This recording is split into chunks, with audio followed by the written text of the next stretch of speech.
1870களில் British resident John Daniel Munro இவரின் வருகையால் மூணார் முதலில் வெளி உலகத்திற்கு தெரிய வந்தது. 1820இல் பிரிட்டிஷ் இராணுவ குழுவினர் கான்னன் தேவன் மலைகள் என்று இப்பகுதிக்கு பெயரிட்டனர். பிரிட்டிஷ் ஆட்சியின் போது தேயிலை தோட்டங்கள் உருவாக்கப்பட்டன.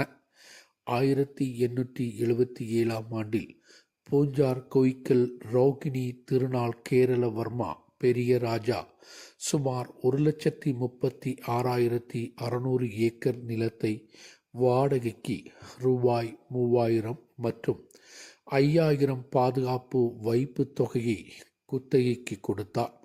முன்றே 1879ஆம் ஆண்டில் வடக்கு திருவிதாங்கூர் நிலநடவு மற்றும் விவசாய சங்கத்தை உருவாக்கினார்.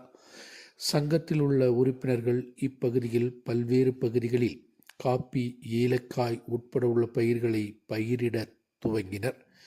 இருப்பினும் தேயிலை இப்பகுதியில் ஏற்ற பயிராக கண்டறியப்பட்டு முதல் சாகுபடியும் தொடங்கியது.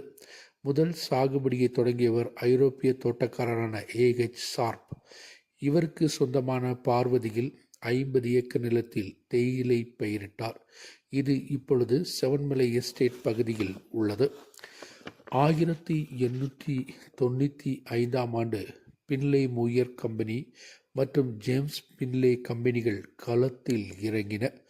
33 சுயதீன தோட்டங்களை வாங்கியது. இத்தோட்டங்களை நிலவர்க்கங்கள் கண்ணன் தேவன் ஹில்ஸ் உற்பத்தி நிறுவனம் 1897இல் உருவாக்கப்பட்டு தொடர்ந்து 1924ஆம் ஆண்டு மூணார் தோட்டங்களில் பேரழிவு, மிகப்பெரிய பெருமழை போன்றவை பெரிய பின்னடைவை ஏற்படுத்தியது. பல இடங்களும் கடுமையான நிலச்சரிவு மற்றும் வெள்ளத்தால் நிலப்பரப்பு சிதைந்தன. தொடர்ந்து பலரும் உயிரிழக்க காரணமாக மாறியது. சில மாதங்களில் மக்கள் இயல்பு நிலைக்கு கொண்டு வந்தனர். பல தோட்டங்களிலும் பெரிய அளவு மறுநடவு மேற்கொள்ளப்பட்டது.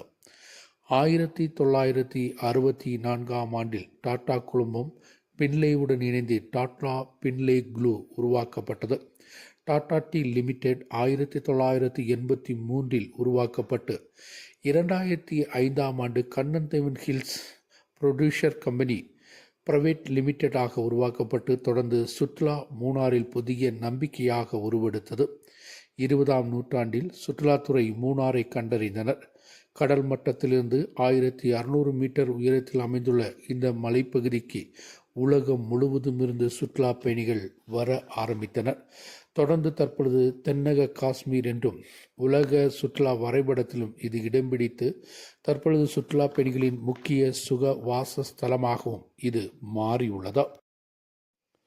தேயிலை காடுகளும் தேயிலையை தழுவி நிற்கக்கூடிய மேக கூட்டங்களும் எந்த நாட்களிலும் சுற்றுலா பயணிகளை இங்கு வர காரணமாக மாறுகிறது. மூணாருக்கு சீசன் என்ற ஒரு நேரம் கிடையாது. அனைத்து நாட்களுமே சுற்றுலா பயணிகளால் நிறைந்து நிற்கக்கூடிய இடம்.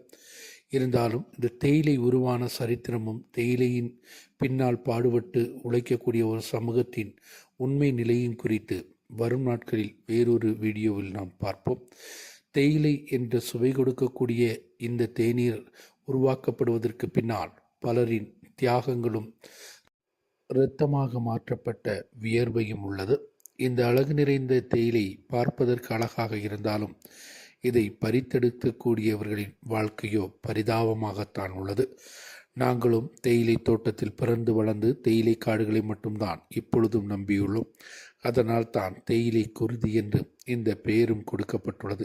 இந்த தேயிலை தேநீர் உங்களுடைய ஒவ்வொருவருடைய கட்டிலுக்கு அருகில் காலையில் வரும்போதும் அதற்கு பின்னால் வியர்வை சிந்தி உழைக்கக்கூடிய ஒரு சமூகம் இப்பொழுதும் உள்ளது. தகுந்தபடி தேவையான இடங்களோ வசதிகளோ இல்லாத நிலையில்தான் காலனி ஆதிக்கத்தில் இப்பொழுதும் தேயிலை தோட்ட தொழிலாளிகள் வசிப்பது. இவர்களுக்கு விடிவு காலம் எப்பொழுது வரும் என்பதுதான் கேள்வி.